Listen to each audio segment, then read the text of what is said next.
મગફળીમાં માઇકોરાજા ઝીંકનું ડ્રિન્સિંગ કરેલું છે અને સ્ટીમરીજ બાયો 99 અને સેટનો છંટકાવ લીધા બાદના 6 દિવસ પછી આ તમે મિત્રો મગફળી નિહાળી શકો છો લાઈવ. જે મગફળીનો ગ્રોથ એકદમ મીડિયમ હતો, વિકાસ મીડિયમ હતો અને પીળાશ દેખાતી હતી, પરંતુ તે તમે તમામ જગ્યાઓ પર મગફળીમાં નજર મારો તો એટલી સોલિડ મગફળી.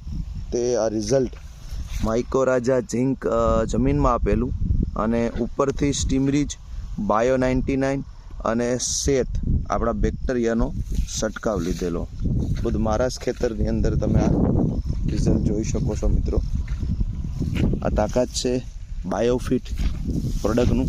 જો વ્યવસ્થિત યુઝ કરવામાં આવે તો આ ટાઈપની રિઝલ્ટ તમે લઈ શકો છો. તો દરેક ખેડૂતને મારી ભલામણ છે કે જો સારું ઉત્પાદન લેવા માગતા હોય તો માઇકોરાજા આપણો વામ બેક્ટેરિયા અને સાથે સાથે ઝીંકનું જમીનમાં છંટકાવ આપો અથવા ડ્રિન્સિંગ કરો અને એનાથી સાથે સાથે સ્ટીમરીજ 99 સેટનો વપરાશ કરો તો આવી મગફળી તમે પણ બનાવી શકો છો.